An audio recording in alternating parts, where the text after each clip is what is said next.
popular demand. This is the Turnbucklepad Podcast on YouTube.com. Respect wrestling or get out.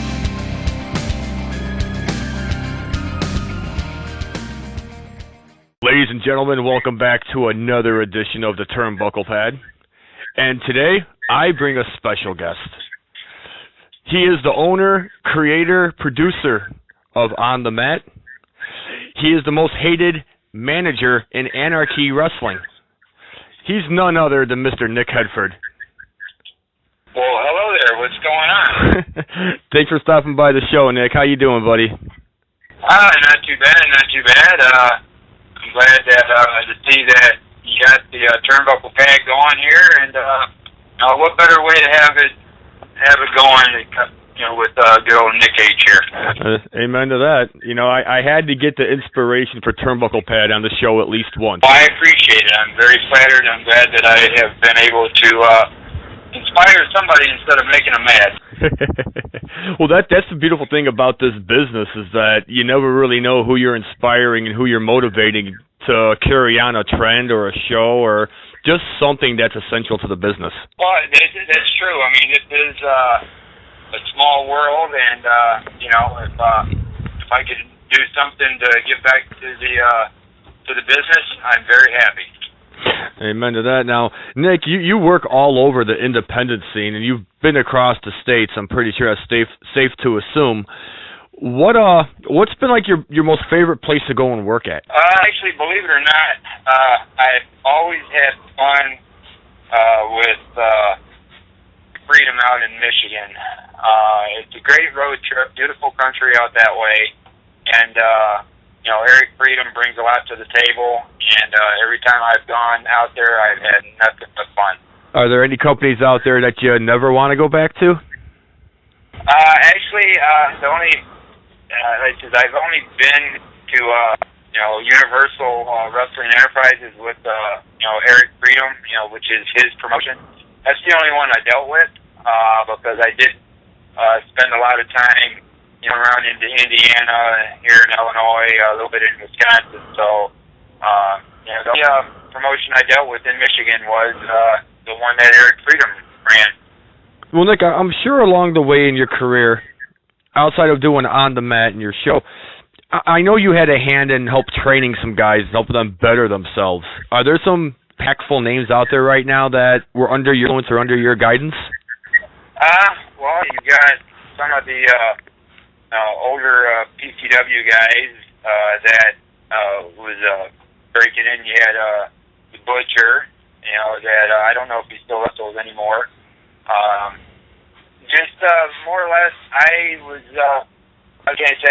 when I started into the business, I was a referee, and I took in everything that I could take in. But as time went on, any guy out there that was willing to do, a little bit of reasoning and a little bit of,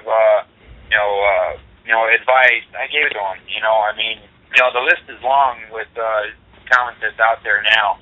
You had, you have Mason Conrad that's, out there, which is, very, on top of his game, with things. You've got, oh my goodness, I see, so many names I really can't think of off the top of my head. But anybody that would listen and just take the time to ask me what I would do, or that I gave it to them, and I was always very flattered that someone would take the time to ask me if what I thought about a match, or how can I do this, or how can I do that. There's a couple referees out there that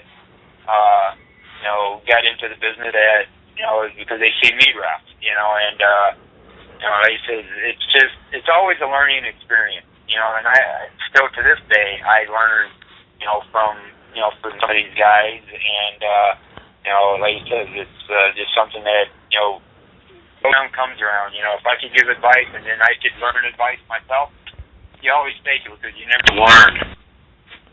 This is very true. Nick, there's a question that I wanted to bring up to you, and I've heard a lot of wrestling fans, they've complained about this, they've mentioned this, and that's this thing where, like, almost no matter what independent show you go to, someone is using somebody else's finisher. And it seems to be getting a lot more worse because we're lacking originality in the business. Is this something that's always been a problem, or do you think it's gotten worse over time? Well, it's always been a problem because, my thing is with finishers is that you'll see 3-4 finishers, in a match, and, guy pops up and, then all of a sudden he's a house of fire, it's almost like slap into the face of the people that originated the finishes, and it's like it's not a finish anymore. So, of course, it's frustrating. The guys aren't taking the time to, maybe modify a finish or come up with something on their own. They want the easy way out because, they don't want to take the time to try to show the psychology in a match. They're more worried about their thoughts and their moves? At points in time, yeah. Some of the younger guys, I think that happens. They don't want to. They want to get their stuff in, and that's not how you tell a story. No. If you're gonna turn around and tell a story, it's give and take. You take a little, you give a little. You take a little, you give a little. Make the match mean something. Don't turn around and take a tombstone pile driver, then pop up and turn around and take a spine buster, then get up and then turn around and break a submission hold. I mean, it's just things like that. It's back in the day. When I grew up watching wrestling, for crying out loud, a sleeper hold was a finish. A superplex off the top was a finish. My goodness, you don't see any of the old school finishes anymore, and I think that's, some of these newer guys that, it's out of date or it's not, it's not hip up and stuff like that. Wrestling is what it is, but the thing is, a lot of these young guys, they don't want to tell the story. They want to put their moves in and think that's what the crowd, pop for. In my opinion, there's crowd pops for some of the stuff, but then too, you got to, escalate that crowd and get them in the sense of belief of who's gonna win, who's gonna come out on top, And when you have spot fest after spot fest after spot fest, it gets repetitive after a while. And then sooner or later, with some of these younger guys, I think, doing spot after spot after spot, somebody's going to get hurt because they're all trying to get their stuff in and they're not taking into consideration what they're doing. So it's more like showboating as opposed to performing and telling that story. In some matches, yes, I see that. I don't think some of these younger guys, know what psychology is. Yeah, they want to get their stuff in, because they think that it puts them over more, but if you have 1,000,001 spots in a match and you don't tell a story, what's the purpose of the match? Yeah, why are you even having the match if there's no purpose to it? Right. Now, let me ask you a question, Nick. I assume when you came into the business, this was like before the internet started really making the impact, and social media and everything else started influencing and exposing it like a cheap hooker. Back in the day when you were around and when wrestling was still traditional and kayfabe was still alive and well, when you had guys that came in and they were really self-absorbed, they weren't a team player and doing what was good for the show, how were those guys handled then as opposed to the way they're handled now? Well, back then, if you showed that you wanted to learn and, take everything in and even, coming to practices, honing your skills, listening to the vets,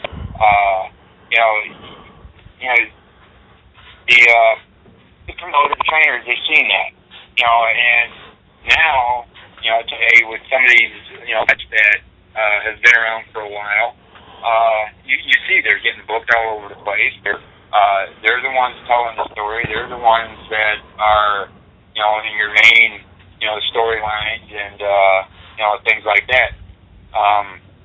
But you have some kids that are coming up through the ranks that, want to learn and want to, try to do it the right way. Because I think that, now, especially when you, look at WWE and, things like that, that they, it's the same guys, same finishes, same matches. Yeah. And people are starting to get burned out on that because it's getting too repetitive. Yeah. And the thing is that, some of these kids, they get that, it's not the way it was like in or even back in the, early 80s and stuff like that, where you have a feud for a year. Just look at WWE now. They're having their lowest ratings, since, WCW was, beating their ass. Yeah, the Monday Night War. 2.4, 2.8.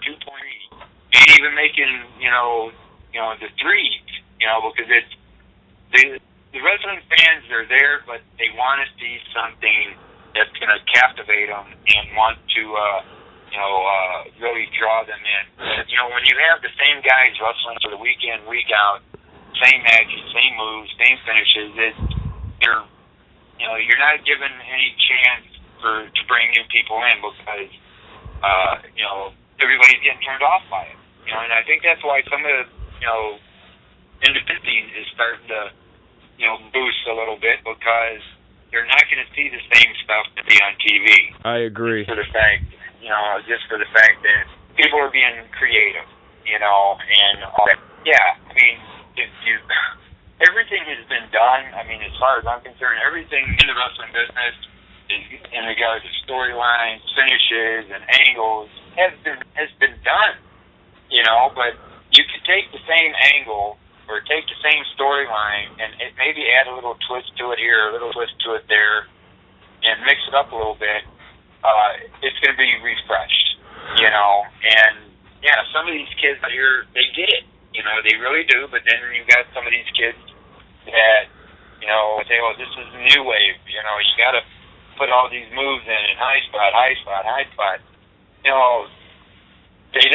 That's where you're going back with not telling the story. Not getting over yourself.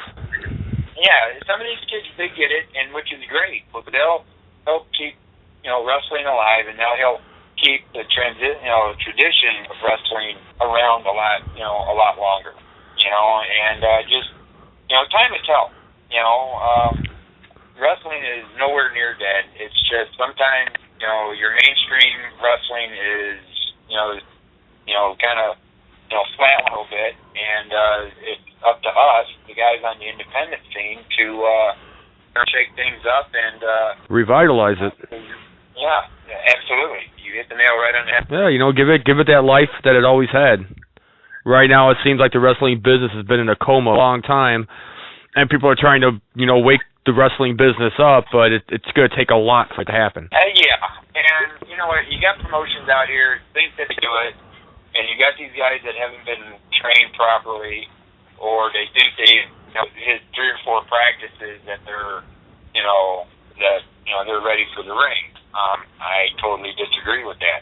I think it's up to a trainer to help hone the skills of guys coming into the business, and don't put them out there yet until they're ready, because word of mouth travels fast. Oh yeah.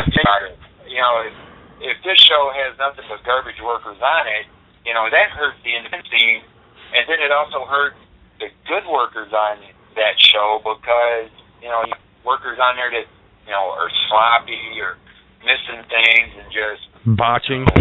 Yeah, definitely botch. We won't even go there. The business is in jeopardy when a fan can pick up a botched move. Yeah, and that's where I think that when you go to a reputable training center and you got certain guys out there training that won't put you in the ring until they feel that you're ready, listen to that trainer, because a lot of times that is hooked up with a promotion that has a good talent on their roster to begin with. Right. And they'll be damned if they want a crap match, because they were in the ring, they threw a rookie in the ring too quick, and it's also pride of the promotion. every promotion wants to be, the top promotion in the area. They do. But right now, that title only goes to a very select few in the Chicago scene right now. Yeah. That's very true. As a matter of fact, Lisa Marie, a.k.a. Tara, she even said in her podcast with JR that there's nobody in Chicago it's worth going to. I disagree with that.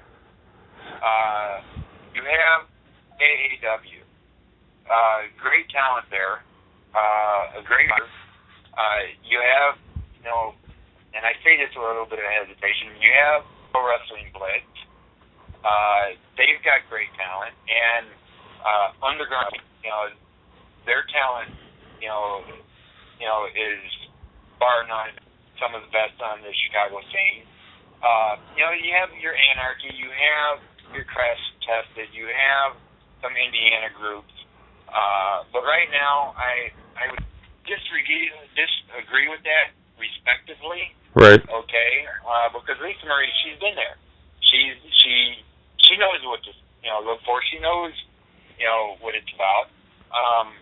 But if you take the time to check out the promotion that flyers professionally, and you look at their website and you look at their online stuff, you'll see what promotions to go to and what not to, and what promotions not to go to. I always thought it was safe to assume to judge a company, always judge it by the draw. How many people actually came?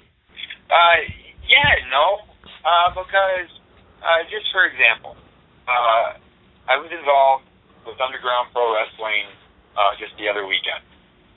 To me, the card was solid up and down.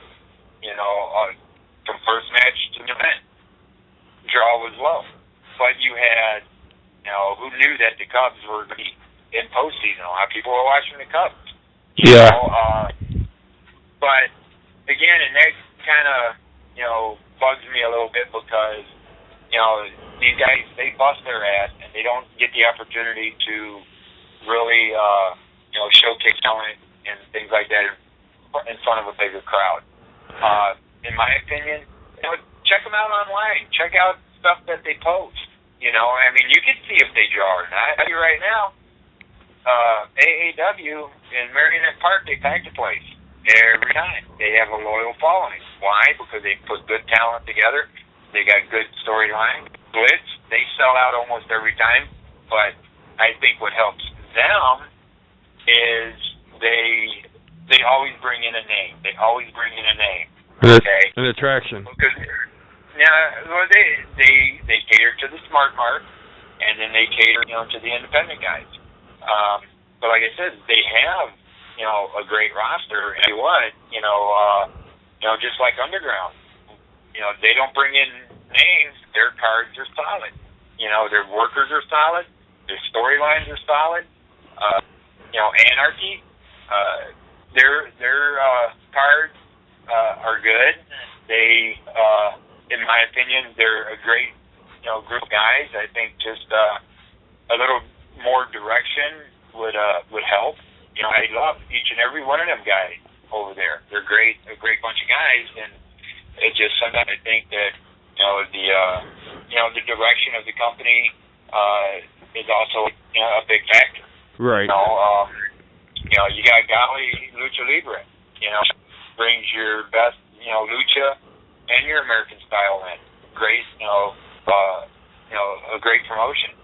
Because you got Bruce City up in Wisconsin. You got Powell Entertainment, Jimmy Blaze and the boys. Great bunch of guys, and their cards are solid. Everybody gets their following.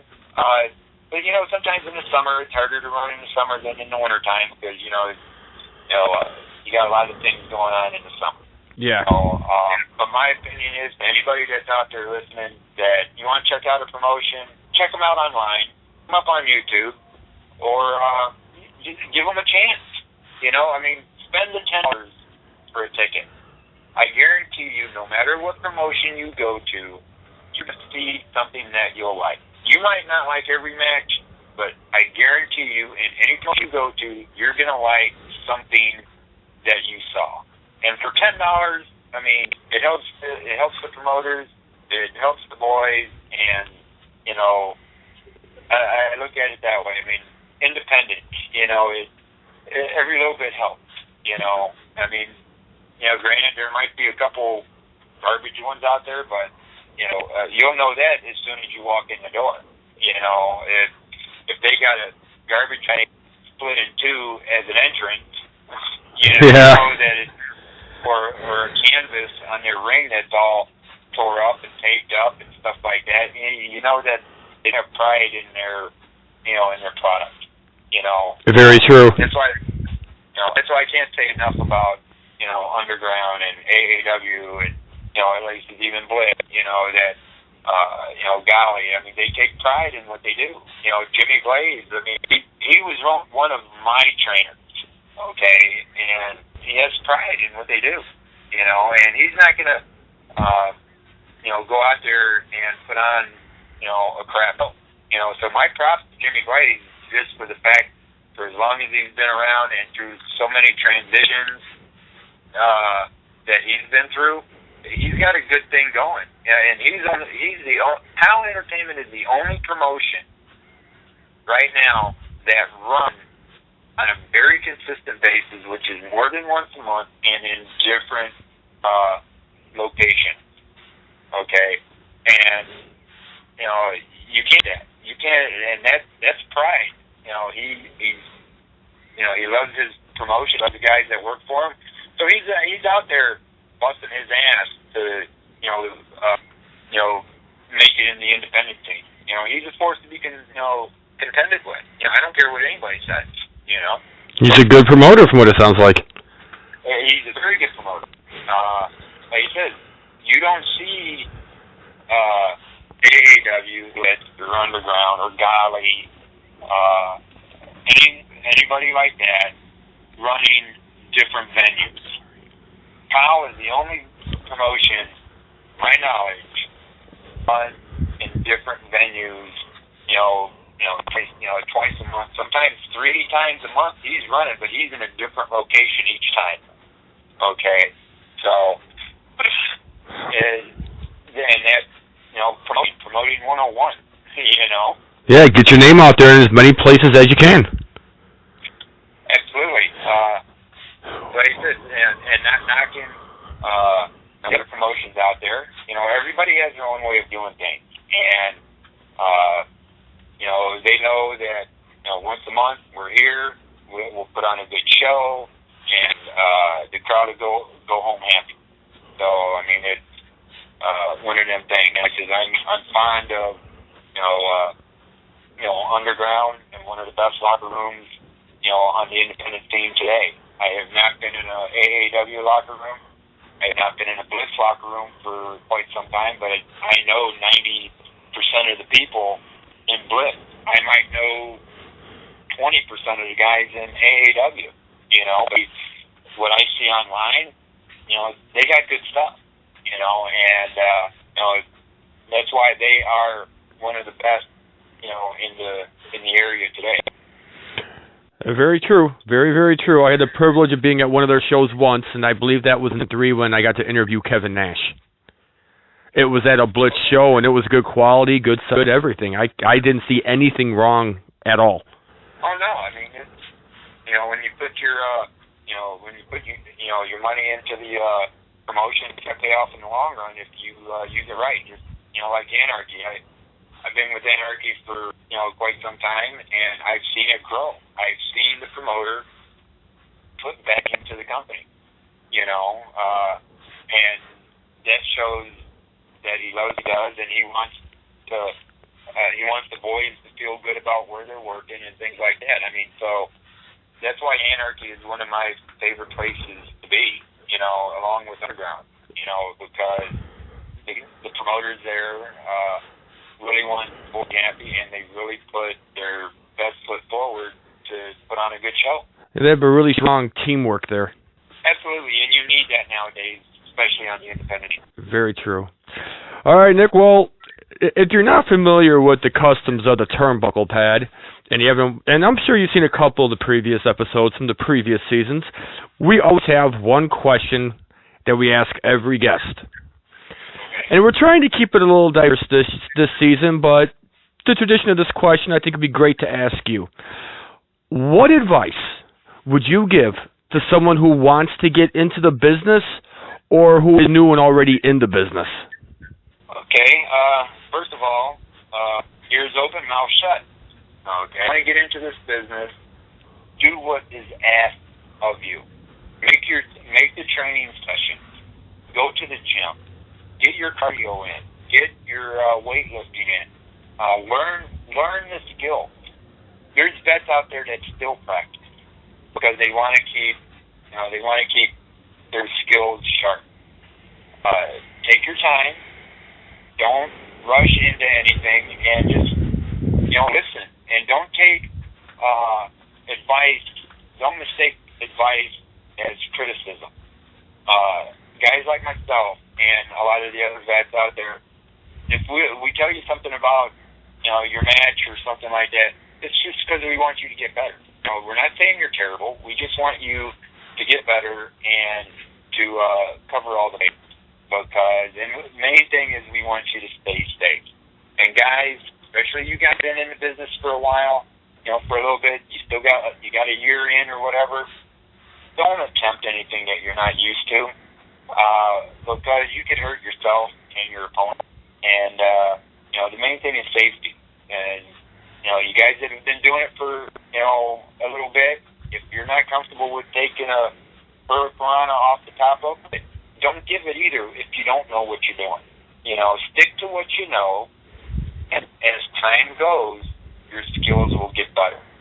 And for the guys that want in, seek a reputable training center to do this, because that's the only way that you're going to make it in this business is you get trained week in, week out, and work with it. And yourself, is this what you want to do?